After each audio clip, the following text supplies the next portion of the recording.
what someone would term as a climate action plan. It's also really about energy efficiency. It's about flood control. It's about quality of water. It's about recreation. So it's this. Our upcoming Climate Smart series explores the ways in which climate change communication has evolved over the past few decades. The impacts of our warming climate are being felt today right here in Pennsylvania. This has led many places to develop climate action plans. I spoke with government officials, municipalities, and business leaders alike to see how they're making a plan and urging others to do the same. They're seeing the severity of the impacts, in their communities. And so they're looking for things to do. Dave Altoff is the director of the Department of Environmental Protection's Energy Programs Office. Earlier this year, DEP released their latest climate action plan for the state. We focus our climate communication on what's happening in Pennsylvania. And, that really points us towards the weather events, flooding events, heat waves, weather swings, locally extreme storms. Everybody can see that stuff is happening. Their latest plan places a focus on equity and environmental justice, laying out a path to reducing greenhouse gas emissions and targeting adaptation actions for those most at risk. One community taking a lead in these adaptation measures, Warwick Township in Lancaster County.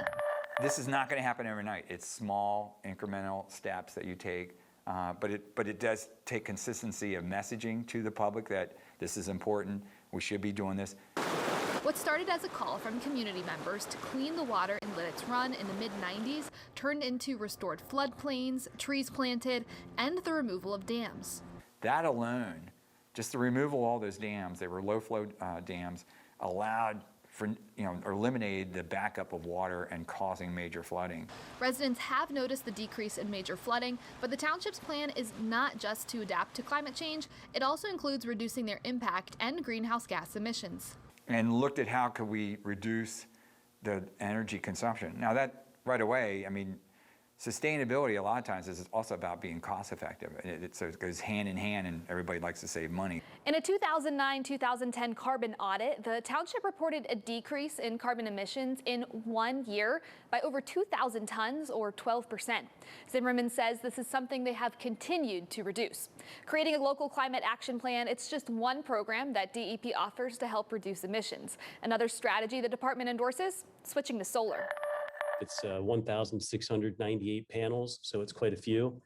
We're estimating that it should generate just under 20% of what our current electrical needs are. So we think that's a pretty exciting and cool project to be working on. And one local business currently investing in solar energy generation is Trogs Independent Brewing. We've always tried to find ways to kind of reduce our energy uses or environmental impact. So for us, electricity is a big one, CO2 is a big one, and also water. So we look at our water to beer ratios. Trogs' latest project not only includes the new solar panels, but replacing insulation on their roof and also installing a reflective roof to help with energy efficiency. Well, I think it's good, responsible business practices. It makes us feel better about the energy needs that we have to make beer, knowing that we can kind of minimize our impact, but also produce some of our own. And for every individual, there are actions to take that not only reduce energy usage, but can save some cash too. One method gaining popularity these days is electric vehicles. 2021 is on track to be a record year for electric vehicle registrations in Pennsylvania. Other ways to be more efficient include installing a high-efficiency heat pump, energy-smart appliances or thermostats, and making sure you are properly insulated and using LED lighting. A study by Climate Central shows that climate-friendly homes in Pennsylvania could save up to $787 and could reduce 3.3 tons of CO2 each year.